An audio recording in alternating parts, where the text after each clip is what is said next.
വറഹ്മത്തുള്ളാഹി വബറകാതുഹു. എന്തായി രാത്തല്ല ഇൻഷാ അല്ലാഹ് എല്ലാവരും നോമ്പിലൊക്കെ ആയിരിക്കുമല്ല. അല്ലാഹു തആല നമ്മുടെയൊക്കെ അമലുകൾ അല്ലാഹു തആല സ്വീകരിക്കട്ടെ.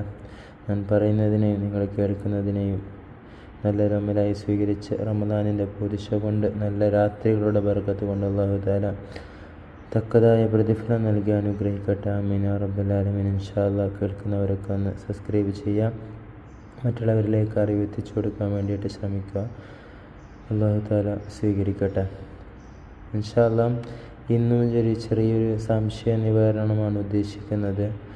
അന്ന് ഏറ്റവും പ്രധാനപ്പെട്ട ഒരു കാര്യം തന്നെയാണ് പറയാൻ ആഗ്രഹിക്കുന്നത്. നമ്മുടെ നിസ്കാരവുമായി ബന്ധപ്പെട്ടുള്ള ജമാഅത്തും അതേപോലെ തന്നെ ഒറ്റക്കായിട്ടുള്ള നിസ്കാരങ്ങളെക്കുറിച്ചാണ് പറയാൻ ആഗ്രഹിക്കുന്നത്.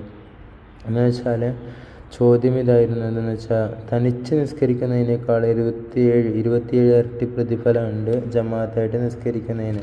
എല്ലാവർക്കും അറിയുന്നത് കാര്യമായിരിക്കും. പക്ഷേ എന്നാൽ 50 ഇരട്ടി അഥവാ 50 ഇരട്ടി പ്രതിഫലമുള്ള ജമാഅത്ത് നിസ്കാരം ഉണ്ടെന്ന് കേൾക്കുന്നുണ്ടല്ലോ, ശരിയാണോ എന്നുള്ളതാണ്. ഇൻഷാ അല്ലാഹ് ഉത്തരം എന്തെന്ന് വെച്ചാൽ അങ്ങനെ ഒരു നിസ്കാരമുണ്ട് എന്നു വെച്ചാൽ നമ്മൾ പഠിച്ചതെല്ലാം എന്താണ്, ഒറ്റക്ക് നിസ്കരിക്കുന്നതിനേക്കാൾ നല്ലത് ജമാഅത്തായിട്ട് നിസ്കരിക്കുന്നതാണ് എന്നാണ്.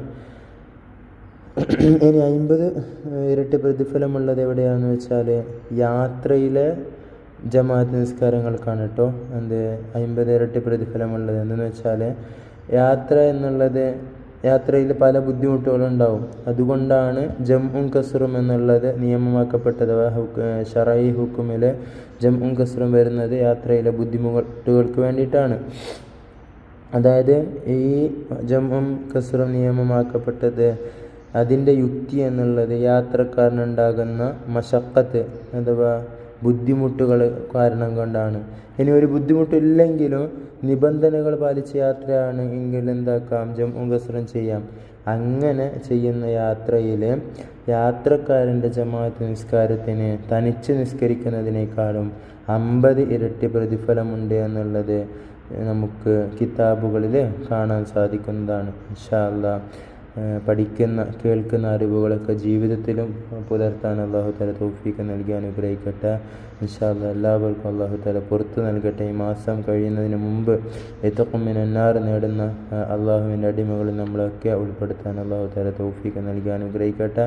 അല്ലാഹുമ്മ ജഅൽ ഹാദാ ശഹ്റ ശരീഫൽ അളീമ ഷാഹിദൻ ലനാ ലാ ഷാഹിദൻ അലീനാ വജഅൽഹു ഹുജ്ജത്തൻ ലനാ ലാ ഹുജ്ജത്തൻ അലീനാ. അല്ലാഹുമ്മ തഖറികാബന വരികാബ ആബായിനാ വഉമ്മഹാതിനാ മിനദ് ദുയൂനി വൽ മളാലിമി വന്നാർ. ആമീൻ യാ റബ്ബൽ ആലമീൻ. അസ്സലാമു അലൈക്കും വറഹ്മത്തുള്ളാഹി വബറകാതുഹു.